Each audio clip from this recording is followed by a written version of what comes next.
Many springs ago, Apache Indians roamed these winding trails through the great sunny desert of the Southwest. The same birds and animals and insects they knew still inhabit this land, and the same flowering shrub and cactus still grow here.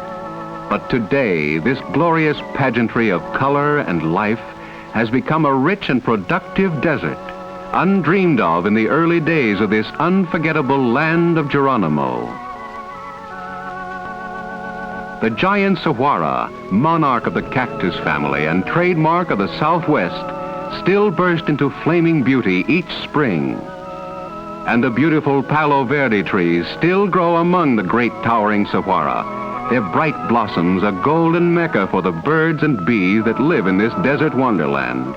A wonderland now, but a land of dry, barren waste little more than a generation ago. The hedgehog cactus, which is one of the first to blossom in the spring, is abundant with vivid scarlet flowers, and a delightful surprise for those who may think of the cactus as only a prickly, leafless plant of little interest or beauty. The ocotillo is sometimes called the candle flower or devil's paintbrush. Hostile Indians used to lash their captives with its spiny branches. But today, if you want a unique fence about your hacienda, you cut down the branches, stick them into the ground, and they will continue to grow. You don't build a fence in the desert, you simply plant one. Some of the world's finest nectar is stored by the desert willow, the mesquite, and the golden catclaw. No wonder the swallowtail butterflies of the desert find these colorful plants so satisfactory when they go shopping for sweets. Equally gay and colorful are the lemon yellow flowers of the prickly pear, seen every spring against the brown slopes. The strange grit-tailed lizard and the collared lizard are part of the abundant mesquite life. And moving quietly about through the tree stumps is the chuckwalla lizard, another interesting fellow who continues to make his home in this land of sunshine. The candy stick snake still crawls over the hot sands. More cold-blooded than the lizard, this harmless species has to preserve the moisture in his body, and so he takes one look at the hot sun and does a neat disappearing act until the cool of evening. Beware of the Gila monster, for he is one of the 2 poisonous lizards in the world. Give him a wide berth, for his bite may cause dehydration, bleeding from the pores, and very often, death. The rattlesnake prefers to prowl about during the night, much like the Indians who used to raid these same desert regions many years ago. Like the candy stick snake, he finds it necessary for survival to conserve as much moisture as possible during the hot day. And you may be sure he isn't fooling when he hangs out that do not disturb sign just before curling up for his afternoon nap. The cowboys call him Old Buzzsaw because of the sound he makes with the rattles in his tail.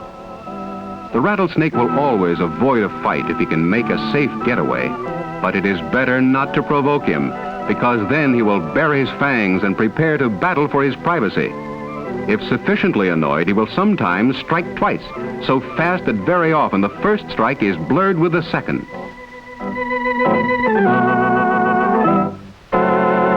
A desert waterhole is sure to be a center of thirst-quenching activity, for water is essential, and many species of birds gather here to drink their fill.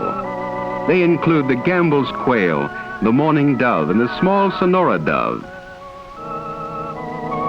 The white-winged dove tests the cool water and finds it most refreshing indeed. And then the mourning dove steps up for his share, and very much like a horse, he drinks and then tosses back his head to swallow.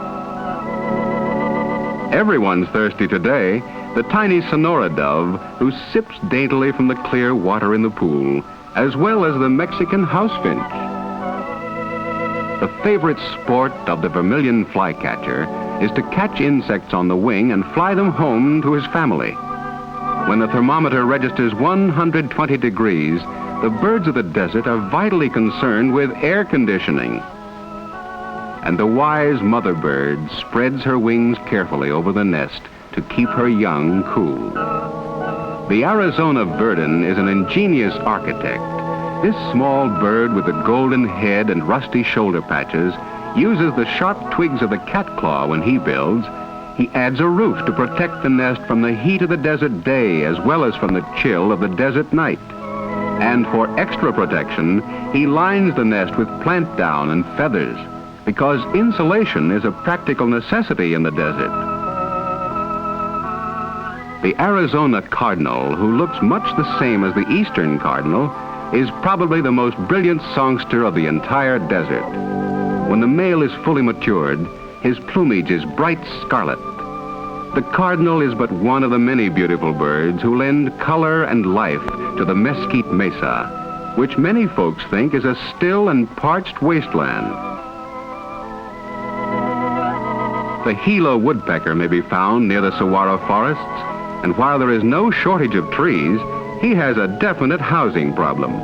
As soon as he has finished drilling a hole, a flycatcher, owl, or other bird may move in and take immediate possession. It isn't unusual for the Gila to complete 3 or 4 holes before he may occupy one himself.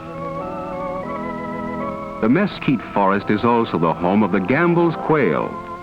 In the early morning, a lookout searches the region for coyotes and snakes before the rest of the covey emerges.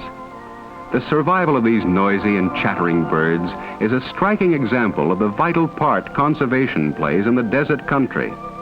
1,300 dozen Gambel's quail were shipped from Yuma County to California markets in a 6-week period during 1900. This species was finally saved from total extermination by strictly enforced game laws. These laws were so effective in their control that the Gambel's quail, which is considered to be one of the gamest of birds, may still be found over most of its former range and in sufficient number to permit hunting in the fall of each year. The summer cycle in the desert begins 2,000 feet above the plain in Sabina Canyon. During early July, rhydelias cover the ground with their gay beauty and add to the rapidly changing floral display. And the magnificent California poppies are a lovely sight as they push their bright way into the rising hills and up the narrow floors of the gullies until this once barren and desolate land is filled and covered with their rippling red and gold. In isolated places, the tiny mammillaria blooms. Virtually extinct, this delicate plant is most difficult to find. If you get too near the bigelow or jumping cholla, its branch tips will pierce your clothing, and its spines may even penetrate the leather of your shoes. And the great staghorn cactus is unpleasant to come in contact with, too, but a familiar sight as it stands out against the summer sky, its barren, spiny branches closely resembling the antlers of a deer. It might be well to take a tip from the Palmer thrasher, for he is a patient and painstaking bird who has learned to adapt himself admirably to his living conditions. And he must surely know great satisfaction in the battle for survival he wages so successfully. He deliberately builds his nest in the crown of the cholla, although it is a painful threat to most other forms of life on the desert, and he finds complete protection among its glistening thorny spines, because his home is built high and snug, and in taboo territory, the hungry fledglings within the thrasher nest may live happily without fear of coyotes, hawks, and other marauders. Even a reconnoitering snake who might try to climb the limbs of this cholla plant would be speared by its sharp needles and would wither and die in the blazing sun that floods the desert. The early settlers who barricaded their homes and fought for survival in this same country many years ago were not as completely protected from the dangers of the desert as the Palmer thrasher, who has turned a common obstacle into a stepping stone to safety.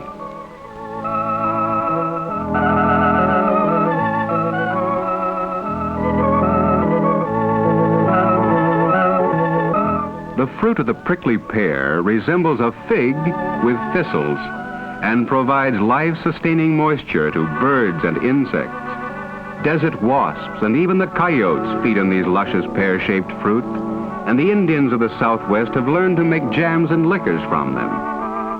The corrugated cactus called the saguaro shoots up from the vast reaches of sand. In the southern part of Arizona, the only state in which they grow, 63,000 acres have been dedicated to the preservation of these proud giants, and their wax-white blossoms have been selected as the official flower of the state. Reaching a height of 50 feet with a great spreading root system, the saguaro is virtually a desert tank, for it swells like a sponge and takes in tons of water during heavy rains. The barrel cactus is a desert compass, always leaning to the south or southwest. Though rarely higher than 6 feet, it too has a phenomenal capacity for storing water. The broad-billed hummingbird, like all hummingbirds, has the unique distinction of being able to fly backward as well as forward. He sets a swift pace, and it is fascinating to watch the rhythmic beat of his tiny wings. The male plumage of this rare species has a brilliancy of color found only in precious stones. And who knows, perhaps in this same desert region years ago, Geronimo may have paused to watch this small, beautiful bird. Even the fleet-of-foot Indians must have envied the remarkable speed with which the broad-billed hummingbird attacks the desert flowers. A swift, successful raid and a bountiful prize of captured sweets.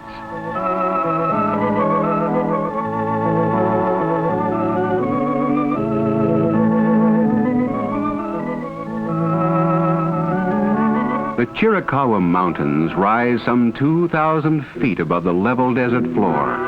And today, the trails and passes of these mountains, where Geronimo and his Apache raiders used to roam, are abundant and beautiful with the flowers of the chili coffee plant, sometimes called the Mexican jumping bean.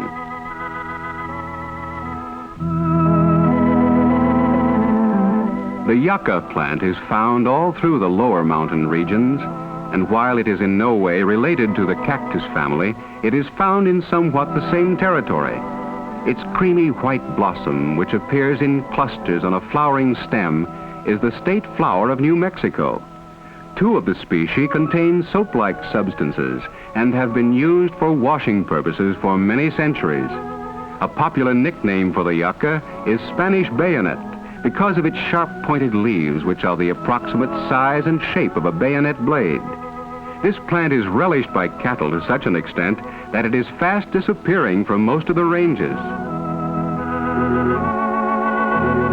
Over 500 species of acacia or locust tree are scattered over the warm regions, and the desert has its own proud share of the beautiful birds of paradise flower. Another handsome species of the hummingbird, the rufous, is quite common to these Chiricahua mountain slopes.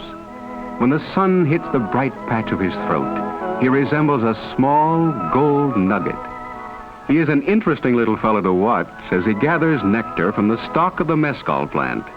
And he has a most possessive attitude toward the stalk on which he works. If another bird approaches it, the rufous will soar 100 or more feet into the air, and then, like a miniature dive bomber, he will zoom down and knock the intruder from the flower. A serious and competitive business to the rufous, but an amusing sight to those who watch. The Arizona white-tailed deer, on the other hand, are most congenial in their habits as they feed quietly among the numerous shrubs found deep in the shade of the canyon. They seem to gorge themselves happily, but they could hardly be considered gourmets because their favorite of all foods is poison ivy. Beyond the Chiricahua Mountains and up through the northern part of Arizona toward the Grand Canyon are the ever-shifting whirlwinds or sand devils, which sometimes develop into the great dreaded twisters that strip the desert soil and blow the dried and uprooted tumbleweed plant across the highways and fields. This peculiar plant, so very appropriately named, tumbles awkwardly across the land just ahead of the strong and persistent wind. As it rolls along, it drops its seed, and so is continually being spread out and replanted in many new areas. Although it is nothing more than a dried-up weed, loosened and scattered by a desert wind, the tumbling tumbleweed is a strange and fascinating sight to watch and to wonder at. The amazing story of the Grand Canyon began millions of years ago. It is a story without an end, for the single span of all human existence is but a minute in the life of the immense gorge cut by the Colorado River into the high plateau of northern Arizona. To stand on its rim today is an experience that fills one with awe and wonder, a spectacle almost too great to comprehend or believe. History books tell of its fabulous length and width and depth, but if simple storytelling could adequately describe this geologic wonder, it might begin like this. Once upon a time, there was a slow, patient river. Then, of course, it flowed at sea level. But as the land rose higher and higher, it flowed more swiftly, and its cutting powers increased until today, this tearing, raging stream carries nearly 1 million tons of sand and silt each 24 hours. While the river cuts downwards in an almost unchanging course, the rocky walls of the canyon are exposed to wind and rain and chemical action, resulting in the most remarkable example of Earth's sculpture by erosion in the entire world.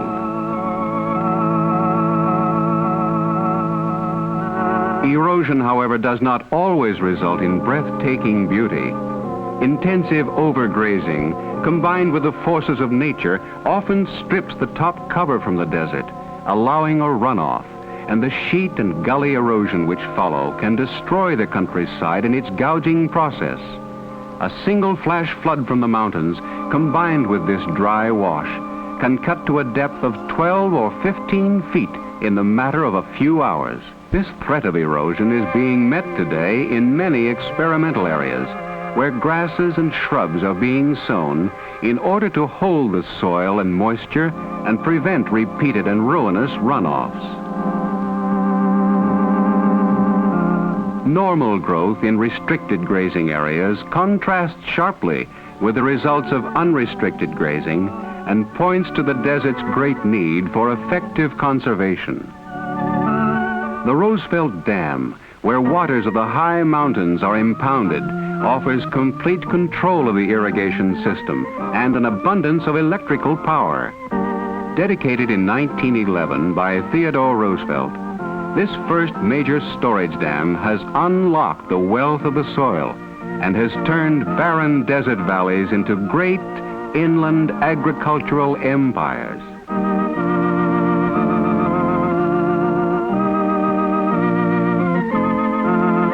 With the addition of this water, wheat fields are planted and their yield is flourishing and profitable. The warm winter climate makes it possible to harvest winter crops when they are not available in other parts of the country. And so with sun and water, this land of shrub and cactus has now become a land of lush fields for rich growing, a miracle undreamed of years ago. More than 150,000 acres of alfalfa are planted in one county of Arizona. It is used to pasture sheep during the winter and for fattening the desert cattle. Under proper conditions, as many as 5 cuttings may be made during a single year. Although horse breeding is not a desert industry like agriculture, many fine saddle horses and roping horses for ranch work are developed in this region. Market gardening is done on a tremendous scale in this desert valley. Carrots are one of the many important winter vegetables grown in this area and have become a $25 million industry. When the crops are ready for picking, the Navajo Indians help with the harvesting, and sometimes whole families will appear and add native color to the productive fields. And even a drowsy papoose becomes interested in the great activity which surrounds the gathering of the vegetables and their loading for market.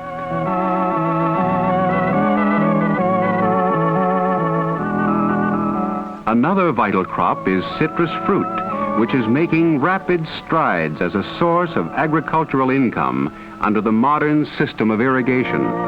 There are acres and acres of orange groves throughout the Southwest, and hundreds of acres on which the huge desert grapefruit is grown. The desert country is virtually free from frost, that great and menacing arch enemy of citrus fruit in all other states. Yes, there's plenty of good growing and good living in the superb climate of this land of Geronimo. A network of fine highways and excellent rail transportation make the large cities easily accessible to the rural folks so that they may share with their city cousins all the advantages of modern, gracious living in some of the more metropolitan areas. Tucson, for example, is a winter and health resort with increasing industrial potentialities and a rapidly growing population. It is called the Sunshine City, is rich in historical background, and has a metropolitan area of some 60 square miles. Tucson, the desert city, offers a happy blending of Eastern culture and Western hospitality. The University of Arizona in Tucson attracts many students from the East, and small wonder. The pursuit of learning is a palatable potion indeed in this fully accredited university. Its library is open to the public, and numerous study and lecture groups are always available to the townspeople and tourists. Its 85-acre campus is bathed in year-round sunshine, and classes frequently are held out of doors or in walled patios. The small fry, of course, have their own modern and miniature campuses. One of the many fine private schools located in Tucson is practically an open-air kindergarten, where the youngsters may spend many happy hours in small, intimate classes, romping about the supervised and completely equipped playground, or splashing merrily in a swimming pool with their sun-tanned classmates. Another one of the busy and vital cities of the sunny Southwest is Phoenix, the capital of Arizona. Although it has a tranquil setting in a wide, fertile valley, it is the financial and shopping center of the state, the very focal point of its economy. This great desert metropolis boasts of many fine government buildings, beautiful streets, homes and churches, and excellent schools. And of course, it is more than proud of its superb climatic conditions, which are found nowhere else in the entire world, unless perhaps in the upper Nile Valley of Egypt. Like Tucson, it is a mecca for fun and sightseeing, with many large, luxurious resorts and equally attractive motor courts. The magnetic charm of Phoenix is its constant sunshine, its lavish and perpetual bloom, and the lure of its open roads which lead to beautiful parks, prehistoric ruins, and cool, delightful haciendas. Of course, the magic key to its amazing growth and expansion and beauty is irrigation. The dry and once unproductive desert country has become one of the nation's richest agricultural areas through the labor, intelligence, and persistency of man. The miracle of water, combined with the native sun, has made possible the giant citrus groves and extensive truck gardens, the many charming homes and their gay-flowered patios, the workable ranches where the finest of horses and cattle are bred, and the many thriving industries without which a city cannot prosper and grow. Phoenix is a typical Western wonderland, a tantalizing mixture of commerce and culture and carefree living, and a far cry from the barren desert which Geronimo once knew so well.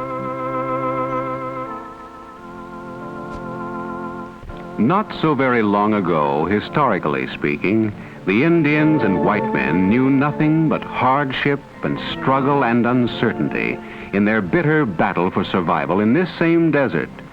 But today, this new land of Geronimo is a land of opportunity and promise, and there is work and play and plenty of good fellowship for the fortunate people who live and make a living in this rich country. Mountain trails that once were desolate and dangerous are now the favorite haunts of men and women seeking relaxation in the great healing outdoors of the Southwest. Parks and picnic sites are happy destinations of many riders who follow picturesque trails into the giant saguaro forests. And at the end of the day, as the sun sets, there is plenty of joy and contentment to be found beside the lively campfire where they stop to roast their steaks and chops. The Jemez Indians, as well as others who live on reservations in the Southwest today, are justly proud of their tribal traditions despite their new way of living. And to the accompaniment of tom-toms and chant, they still perform the buffalo dance, dramatic pantomime of the hunt. Their fantastic costumes and brilliant headdresses highlight many a colorful street parade at Gallup, New Mexico, where they gather each year in August. This public performance of their ceremonial dances is a thrilling experience for everyone who watches. The striking festive garb, symbolic steps, and weird chanting are about all that remain of the old-time Indian, strange relics of his early form of worship. Today, the Indian is a friendly, respected, and hard-working citizen in a land his forefathers never dreamed was possible, a rich and abundant land of peace and plenty.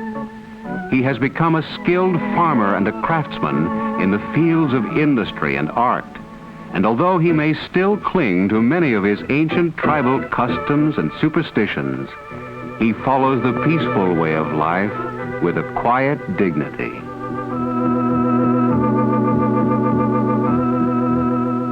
On the Navajo reservation, the corn dance is still celebrated. As in ancient times, the women grind the corn between the matete and the mano.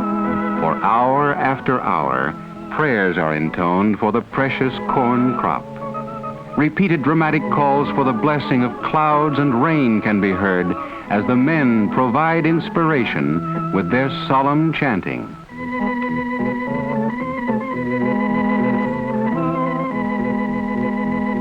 The toss horse-stealing dance is another of the strange symbolic dances. It is a dance of victory and was performed years ago in celebration of successful tribal raids.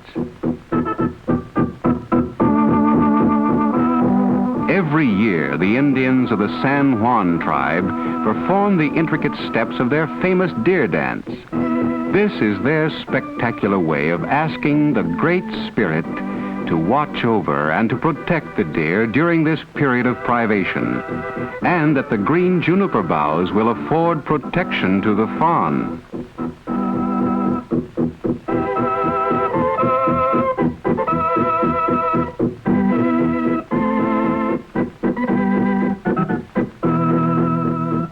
The traditional Paiute bow and arrow dance is one in which the braves ask that they be given skill and accuracy in the coming hunt. And this peculiar step, done by the Jemez hoop dancers, demonstrates their great dexterity with hoops fashioned from willow stalks. Another strange and solemn dance is that of the sun dancers of the Mescalero Apaches. It is a devout and rhythmic celebration of their annual tribute paid to the young girls of their reservation who are about to enter womanhood. The Acoma Laguna Indians offer their traditional prayers to the bald eagle, who will always symbolize to them the Great Spirit who soars high above the desert plains, watching and caring for the flocks which graze in the green fields of this land of enchantment.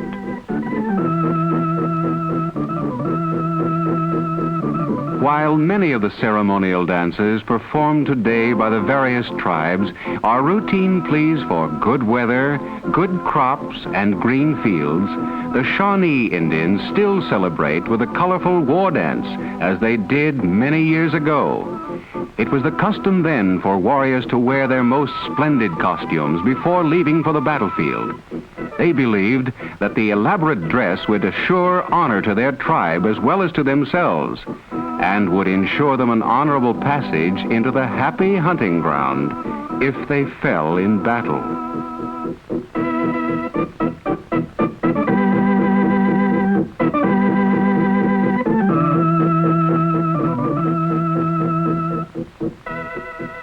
The women on the Papago Reservation are skilled in basket work, rug weaving, pottery, and many other crafts. They work with a traditional and painstaking care and create many pieces of rare and enviable beauty. And on the Papago Reservation is the San Javier Mission, founded in 1700 by the Jesuit fathers, one of the finest examples of mission architecture to be found on this continent. Many legends surround San Javier. The most interesting is that of a Franciscan father who labored for 14 years to rebuild it, only to die in a plunge from the great tower just before its completion. Whether or not this tower was left unfinished as a memorial to the good padre is of little importance. The true miracle of this centuries-old mission is that it still stands proudly in the desert, although wind and weather have rounded and worn its lovely lines. The hot desert sun still shines down upon its fired brick walls, great wooden doors and delicately carved latches. Good padres continue to walk beneath its great stone arches and stroll along its winding paths in devout meditation. And a fascinated and faithful people still worship in its shadowy interior. San Javier stands as a worthy symbol of the vision, the faith, and the fortitude that have built this land of Geronimo.